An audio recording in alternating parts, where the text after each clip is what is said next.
Hello guys, so here we are with a question on simple and compound interest. So this says that this girl made two investments, one having 10% simple interest and one offering 12.5% compound interest. And since the investments are equal, the question is asking what is the ratio of the interest accumulated after 2 years.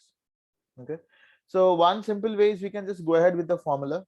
So for compound interest, we can calculate the interest to be, assume some principal P 1 plus 12.5 over 100 whole squared minus P. Okay, similarly get the value. Simple interest, we can calculate principal times rate times the time over 100 and get the value and take the ratio of these two. That's one way of doing it. There is another way in which we can work this out. Okay, so this is not very difficult. I mean, this method is also fine. Okay, where we have to just use the idea that 12.5 cancels as 1 by 8. Okay, 1/8 is 12.5% basically. So 1 plus 1 over 8 is 9 over 8, squared it is 81 over 64. So if I do that, 81 by 64,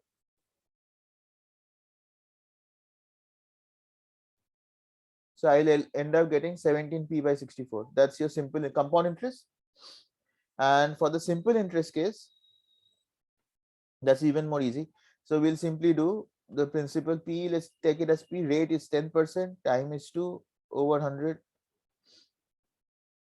So that is P by 5. So we need to take the ratio. So it's 17 by 64 is to 1 by 5. Or we have to do simple to compound, sorry. So it is 1 by 5 is to, so P by 5 is to 17p by 64. P has cancelled out. So it's 64 is to 85. So that is the third option. So that is one way of doing it. Straight away use the formula and get it done. There is another alternative approach to this, and which you can use also in more difficult or more involved questions. Okay, so the concept of compounding we'll use, okay, without using any formula or anything. Okay, so what is happening in compound interest, that's what we need to understand. So what happens is, in the first year you get some interest on this, or interest on the principal or on the main investment. Second year you get that same interest plus interest on the previous year interest, and both occurring at the same rate of interest, 12.5%. Now we just now said that 12.5% is 1/8.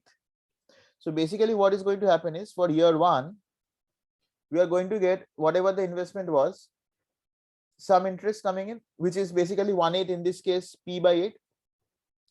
And in the second year you will not only get P by 8, but 1/8 of the previous year's interest is, which is P by 8 itself.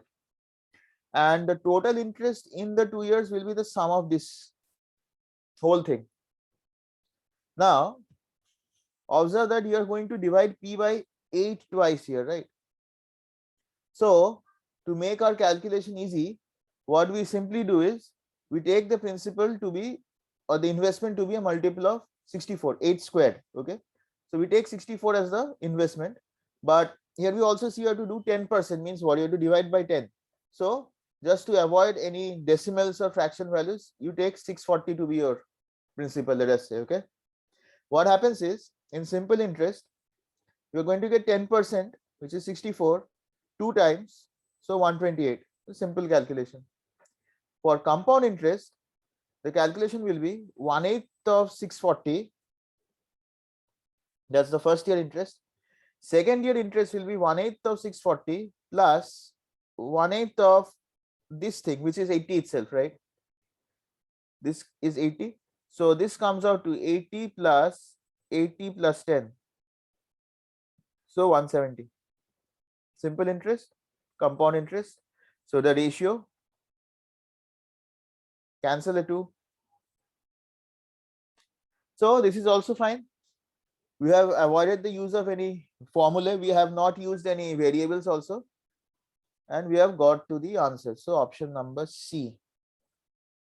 I hope this is clear. Thanks for watching.